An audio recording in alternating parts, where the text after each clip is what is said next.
ماشین درید میزنه یا شتابش کم شده یا مصرف سوختت رفته بالا یا چراغ چکت روشن میشه، میری شمع عوض میکنی، سوزنه رو شستشو میدی. اما فقط ممکنه که کویل ماشین خراب شده باشه.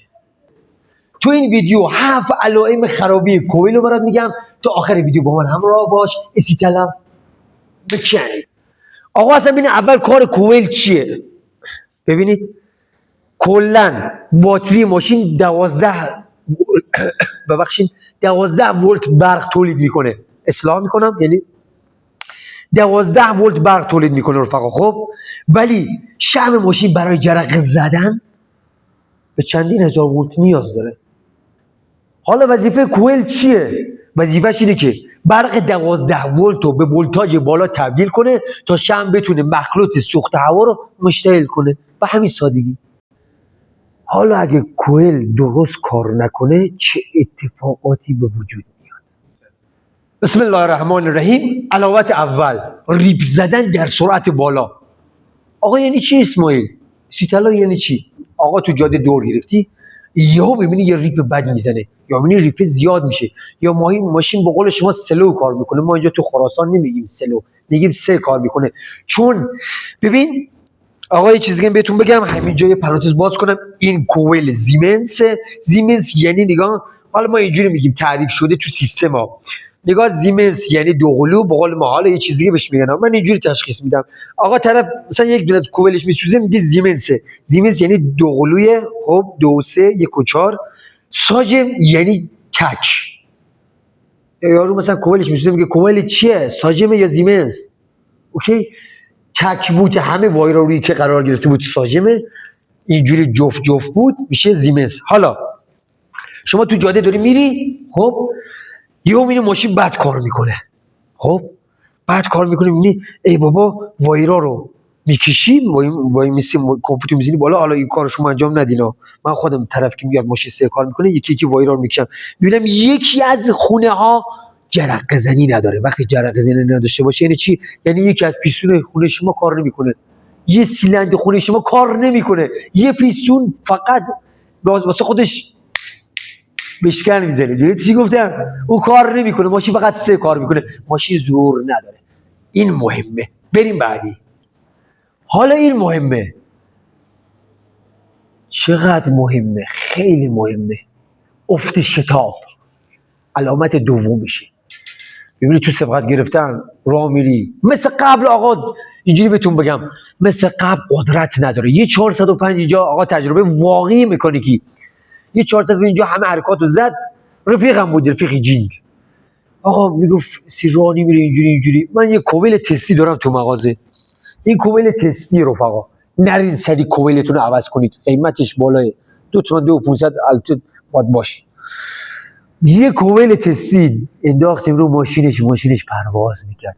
میبینی جرقه زنی همه خونه ها درسته، ولی ماشین افت شتاب داره.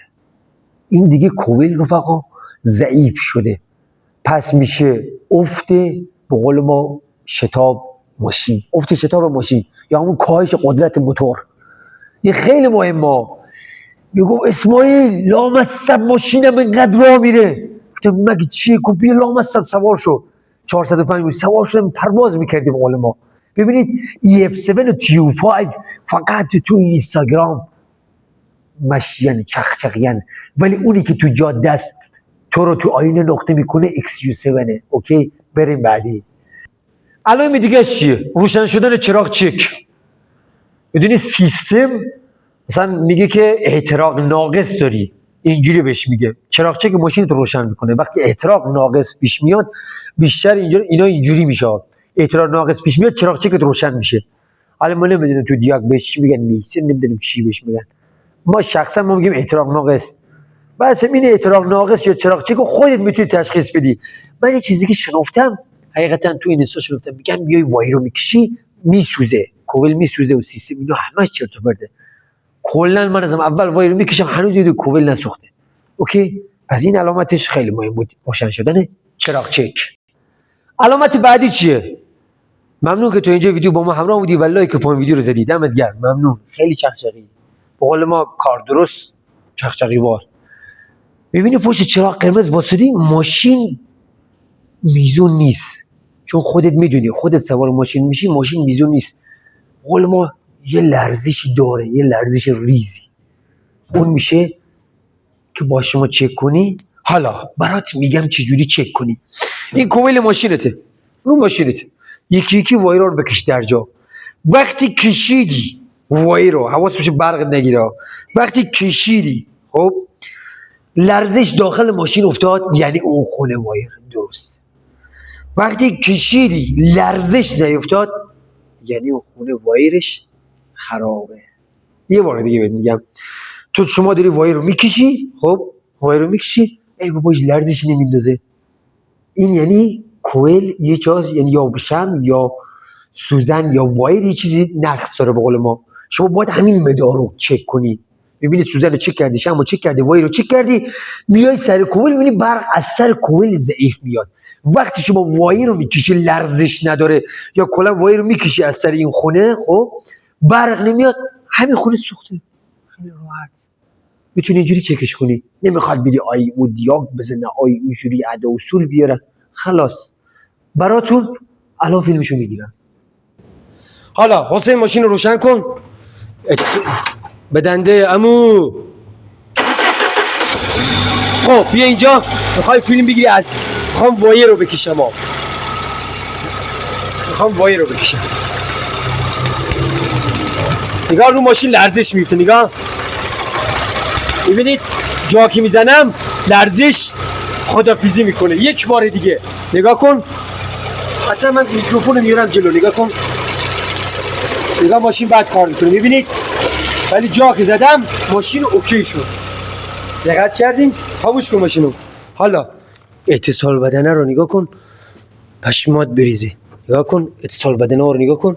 حالا اینم رفاقا از نشون دادن یا ابیابی کردن کویل. شما وقتی وایر رو کشیدی دیدی از سر کویل برق نمیاد، دوست عزیزم اونجا کویلت سوخته، باید باش خدافیزی کنی، باید دست بذاری به جیب مبارک یک کویل نو بگیری. اینم از نشون دادنش.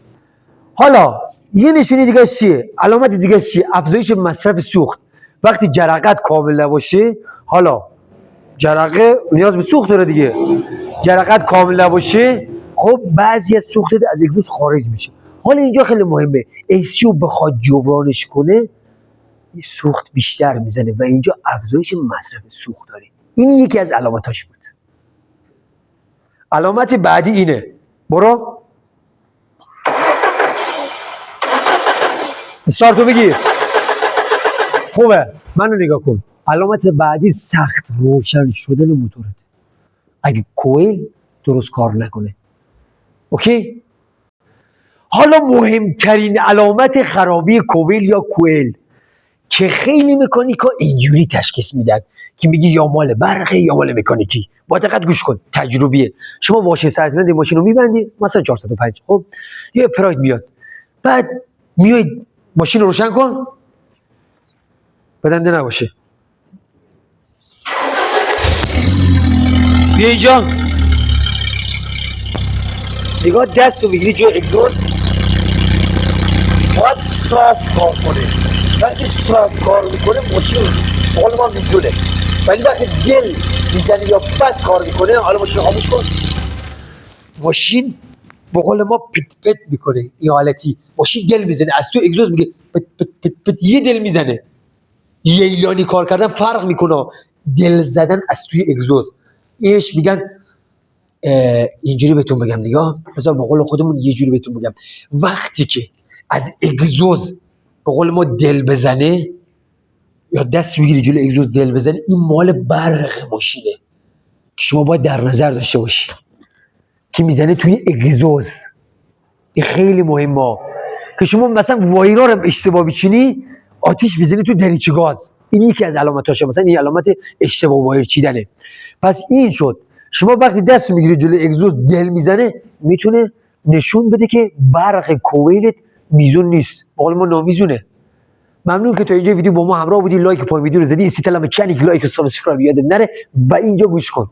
من خودم بیشتر موقع یه ماشینو که واشر زده میبندم، دست میارم اینجا، کویل رو از اینجا تشخیص میدم. برق ماشین از اینجا تشخیص میدم که ببینم میزون هست یا نه، اوکی هست یا نه. پس اینجا خیلی مهمه، حواست باشه. حالا بریم واسه نتیجه گیری شخی. حالا نتیجه گیری اسیتلا چیکار کنیم که کویل ماشینمون نسوزه؟ چون گرونه خدا وکیلی، اصلا دوست ندارم شما پول به کویل بدید. ببینید کویل بر اثر چی خراب میشه؟ این اتفاق دیگه واسه من افتاده، بر اساس واقعیت براتون توضیح میدم.